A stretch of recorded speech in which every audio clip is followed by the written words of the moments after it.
Na próxima quarta-feira. Lembrando que a gente já conversou aqui no Band News TV com o senador Rogério Marinho, outro candidato, e o atual presidente, e que também é candidato à reeleição, Rodrigo Pacheco, ainda não respondeu, mas a gente está aqui no aguardo para entrevistá-lo.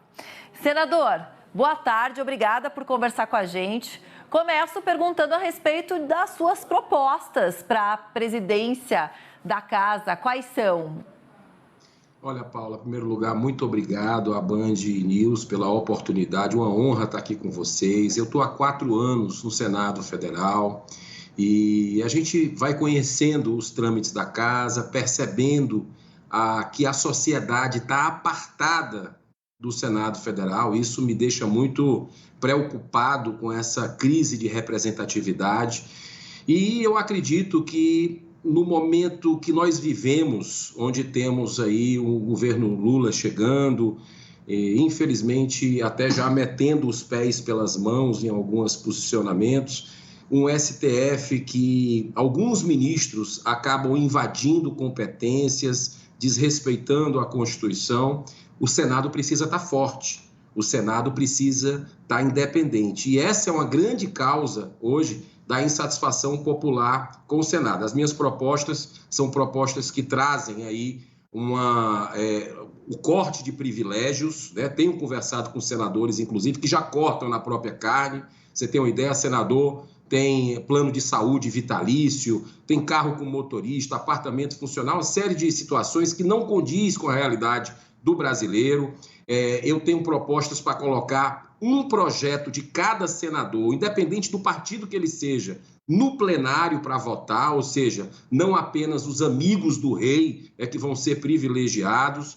Eu também gostaria de implantar o mais rápido possível, vou dar celeridade à reforma tributária, reforma política, reforma do judiciário, reforma administrativa. É muito importante que o Brasil ultrapasse essa questão ideológica, encare esse tipo de pautas, assim como também não vamos deixar guardados em gavetas, como tem 60 pedidos de impeachment, né, de alguns ministros do Supremo Tribunal Federal, que a sociedade está irrequieta. Por que nós já tivemos 2 presidentes da República impeachmentados, já tivemos senadores cassados, já tivemos deputados federais cassados e nunca se analisou com direito à defesa, ao contraditório, com direito ao devido processo legal, nenhum pedido de análise aqui, de condutas, de desvios dos ministros do Supremo.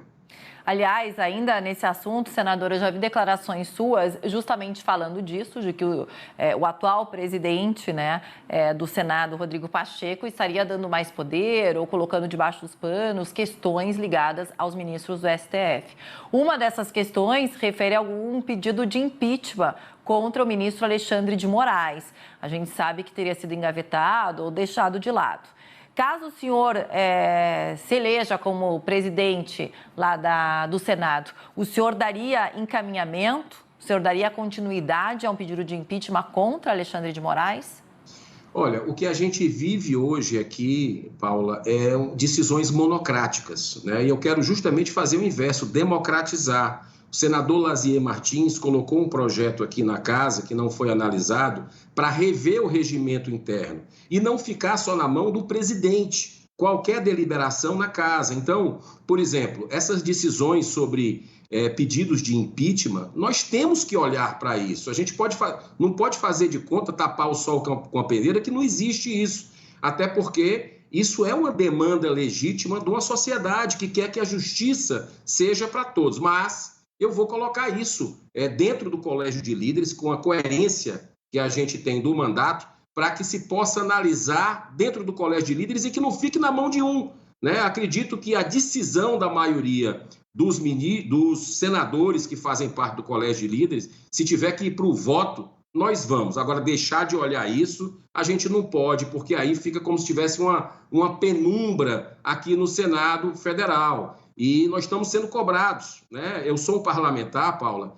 que ando nas ruas, vou nas feiras, nos mercados e compreendo hoje, vejo que o brasileiro está triste, está cabisbaixo e está com medo de se expressar. Olha a que ponto nós chegamos. Você tem jornalistas, colegas seus, que estão com as contas bancárias bloqueadas, as contas de redes sociais, como é que se diz? Baixadas, né? Foram retidas. E até passaporte também foram tirados. Então, quer dizer, sem falar de parlamentares que estão acontecendo também isso. Tem parlamentar que está pianinho, com medo de falar. Onde já se viu isso numa democracia, né? Então, a minha candidatura, com todo respeito às demais, não é apadrinhada pelo Lula. Isso já tem o Pacheco, que é carimbado com ele, já recebeu o presidente Lula com apoio. Nem é apadrinhado pelo Bolsonaro, ex-presidente, isso já é apadrinhado o Rogério Marinho.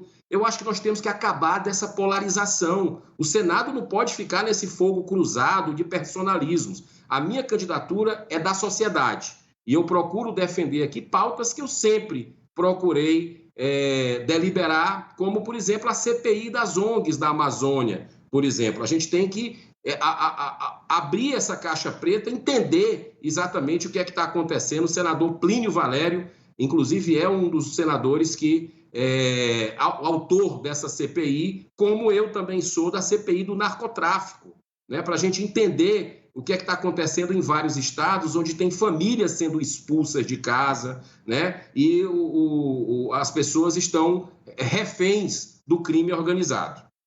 Senador, há pouco eu estava conversando com o Tulio Amâncio e existe um bafafá, digamos assim, em Brasília, que existe a possibilidade de o senhor, no dia ou na hora da eleição, a gente lembra, inclusive, que a pessoa pode se candidatar ou não à eleição até o último momento ali, né? Que o senhor retiraria a sua candidatura para pedir que os seus votos vão para Rogério Marinho e assim conseguir garantir uma derrota de Rodrigo Pacheco. Procede essa informação, senador? Olha, esse bafafá, eu nunca fui político, né? E estou há 4 anos aqui e procuro ser muito transparente nas coisas que eu faço. Por exemplo, eu não uso essa candidatura absolutamente para troca de cargos, para troca de comissões, para qualquer outra coisa escusa. Eu nem converso isso com os senadores. Inclusive, eu estou indo no gabinete, até peço desculpa por ter atrasado um pouco com vocês, porque eu estou pedindo votos de gabinete em gabinete, falando das nossas propostas, o fim do foro privilegiado, que é a grande blindagem da corrupção no Brasil, a prisão em segunda instância, o retorno para que a gente tenha um enfrentamento a essa chaga que deixa o nosso país de joelhos, que é a corrupção. Então, assim, o meu contato com senadores é um contato de coração, de idealismo. Eu tenho procurado abraçar causas aqui, todos conhecem as causas que eu abraço, e eu acredito muito que eu possa ir para o segundo turno, né? Que eu possa ir para o segundo turno. Caso eu vá para o segundo turno, eu espero que o Rogério Marinho, até pelo alinhamento de visão de Brasil, né, de reformas estruturantes para esse país decolar, esteja comigo no segundo turno. Se eu não estiver, é óbvio que o apoio para o Rogério Marinho é muito mais palatável pelas causas que eu defendo do que para Rodrigo Pacheco. O importante que eu percebo, Paula, é que a sociedade não aceita mais o Rodrigo Pacheco. Está vendo essa decisão da próxima quarta-feira como algo que vai impactar em gerações, porque o Senado não pode ser um puxadinho nem de alguns ministros do STF e nem do governo Lula. O Senado tem que ter a identidade, ele precisa se levantar para defender a liberdade de expressão, para defender verdadeiramente a democracia no nosso país. Agora, senador, o senhor falou do apoio no eventual segundo turno. A informação é de que o senhor, na quarta-feira, retiraria a sua candidatura para apoiar e pedir o apoio dos votos que você conseguiu para Rogério Marinho. Essa informação procede ou não? Não, absolutamente. Isso não é nem cogitado, né? Eu estou conversando com senadores um a um, né? Tenho tido uma boa acolhida deles. As minhas propostas são firmes com relação àquilo que eu acredito, né? Agora, o segundo turno aí é outra história, que é questão de alinhamento, é questão de defender o Brasil, né? Eu acho que essa encruzilhada que a gente vive hoje no país, eu acho que nunca teve, Paula, e você que está nos assistindo na Band News, nenhuma eleição para o Senado que vai ter tanta audiência, que está tendo tanta mobilização dos brasileiros. Por exemplo, a questão que eu defendo do voto aberto, né, que a gente conseguiu fazer isso em 2019, que derrotamos ali o senador Renan Calheiros na época, foi através do voto aberto. Esse movimento está crescendo aqui dentro e eu espero que os senadores tenham essa transparência com a sua população, dos seus estados, para que todo mundo saiba em quem está pensando o quê, que tipo de posicionamento tem de forma clara. Então, eu estou muito tranquilo, sereno, combatendo o bom combate, né, para que a sociedade tenha voz aqui dentro do Senado Federal.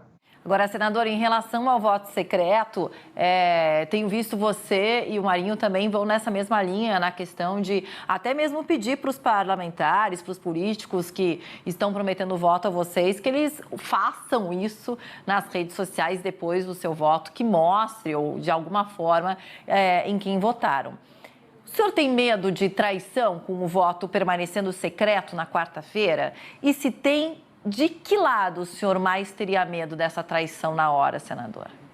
Olha, eu particularmente gostaria muito que os votos fossem todos transparentes, né? Nós tivemos uma decisão em 2019 por causa disso, uma renovação, uma mudança na casa.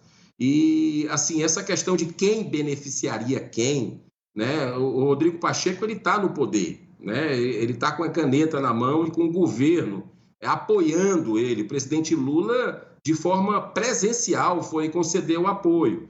A gente fica preocupado, Paula, com matérias que têm saído aí, saiu num veículo nesse final de semana, um veículo independente, né, que ministros do Supremo estariam ligando para senadores pedindo voto para o Pacheco. Isso é gravíssimo, né? Então, a gente precisa olhar para isso, ter muita responsabilidade nesse momento, porque essa decisão é uma decisão que vai fazer com que o Senado continue ali subserviente, né, aos poderes da República, sendo invadido aqui, nós que somos pagos e muito caro, né, muito bem pagos pelo contribuinte, que a gente continue subserviente a outros poderes da República. Eu espero, sinceramente, que essa casa se dê ao respeito. O Senado precisa se dar ao respeito, eu vou fazer a minha parte, a população está engajada, isso gera cidadania e eu acredito que a transparência vai vencer essas eleições e vai dar um pouco de esperança para os brasileiros que querem um Senado forte, altivo, independente. Senador, caso vença, a sua presidência será uma presidência de oposição ao STF e ao governo Lula? Absolutamente, né? Eu tenho consciência do papel, né? Eu sei que a harmonia e o equilíbrio entre os poderes sendo resgatados, é claro que por mais que eu tenha críticas ao atual governo, essas declarações de pegar o nosso dinheiro e enviar lá para gasoduto na Argentina por questões ideológicas e outras contradições que o presidente falava na campanha e está fazendo outra completamente diferente, eu vou ter a sensibilidade. Você pode ter certeza, a minha vida é toda com base no diálogo, né? No respeito ao próximo, no equilíbrio. Então, eu vou analisar, né? Dentro da minha prerrogativa, e eu não vou fazer isso sozinho, já estou dizendo que não vou tomar decisão monocrática, eu vou colocar projetos para votar que sejam bons para o Brasil, que venham do governo, que sejam bons para os brasileiros. Por que não pode vir um projeto do governo Lula, né? Então, a gente tem que ter serenidade para perceber isso e saber separar as coisas. Uma coisa é oposição e outra é a favor do Brasil, né? Umas coisas que a gente precisa, nessa hora, ter muita calma, né, para que a gente não transcenda qualquer sentimento republicano. O STF, da mesma forma. Eu quero deixar muito claro, Paula, e eu sempre falei isso na tribuna, o STF é importantíssimo para a democracia no Brasil. É um pilar da democracia, é um poder importante. Só que pela atitude de alguns ministros, eu não digo que é a maioria, né? A maioria eu acredito ser cumpridora dos seus deveres e tudo, mas alguns ministros têm se excedido né, na cassação da liberdade de expressão, né? E isso é muito ruim, porque é como a gente diz no Nordeste, pau que dá em Chico, dá em Francisco. Hoje estão calando os conservadores do Brasil. Está todo mundo vendo isso. Mas amanhã pode ser os progressistas. Isso é bom? Não. Eu acho que a gente tem que defender o que está na Constituição. A Constituição precisa ser respeitada. E os primeiros que devem respeitar são as autoridades, né, que estão ali resguardando a Constituição. Então, você pode ter convicção de que a minha gestão será marcada no diálogo, na conversa, mas também com firmeza, né? Eu gosto de falar o seguinte, o verbo pazear, a paz, tem um verbo no dicionário Aurélio, eu pazeio, tu pazeias, ele pazeia. A paz não é tranquilidade no aspecto de indiferença, né, do Mar Morto, por exemplo. A paz é ação na justiça, né? E eu acho que o brasileiro quer justiça para todos e está preocupado com a escalada antidemocrática com relação à livre opinião no nosso país. Senador, só para encerrar, já que o senhor se mostrou aí fazendo oposição a tantas decisões, queria saber a respeito da sua decisão da intervenção federal, que está terminando amanhã em Brasília, depois dos atos dia 8, e o afastamento do governador eleito Ibanez Rocha. Pronto, ótima pergunta sua. Votei contra a intervenção, fui um dos senadores que votou contra, porque a situação já estava naquele momento controlada, inclusive sou favorável nessa nova legislatura, com efetividade, porque novos senadores estão entrando, para que a gente abra uma CPI para investigar os atentados do dia 8 de janeiro, gravíssimos, né, que merecem todo o nosso repúdio e que nós temos que investigar, seja de direita, por ação ou por omissão, seja de esquerda, seja de infiltrados, seja do próprio governo federal, né, que tem senador aqui mostrando para a gente que teria tido uma omissão, já que a ABIN informou 48 órgãos do atual governo federal de que o objetivo daqueles atos do dia 8 seriam para destruir instituições fisicamente. Aí fica aquela pergunta, por que a Guarda Presidencial, já sob o comando do governo Lula, dispensou, desmobilizou a equipe horas antes do ataque, né? Então, tudo isso a gente precisa esclarecer para punir exemplarmente quem quer que seja. Então, assim, essa questão da intervenção foi muito clara, a gente precisa... o afastamento do governador, eu tenho muitas divergências com o governador, mas, Paula, e você que está nos assistindo na Band News, ele foi eleito no primeiro turno, com aí mais de 800 mil votos, né? Cadê o processo legal? Foi obedecido devido ao processo legal? Não, me parece que foi uma canetada e isso é muito preocupante. É o quê? É um recado que querem mandar para os outros governadores, é isso? Isso é saudável para a nossa democracia? Eu acredito que os fins não justificam os meios. Senador, muito obrigada pela sua entrevista por aqui, importante para que todos saibam também as suas propostas, suas posições. Desejo boa sorte. Vamos ver o que acontece aqui na quarta-feira. A gente vai estar com a cobertura especial. Caso o senhor seja eleito, caso o senhor vá para o segundo turno e o senhor apoie o Marinho, já fica aqui o convite para o senhor vir falar com a gente de novo, tá, senador? Já está aqui feito no ar. Muito obrigado, Paula. Parabéns pelo seu trabalho, da Band News, pela independência, e nós estamos aqui à disposição para dialogarmos sempre. Muita paz. Obrigada.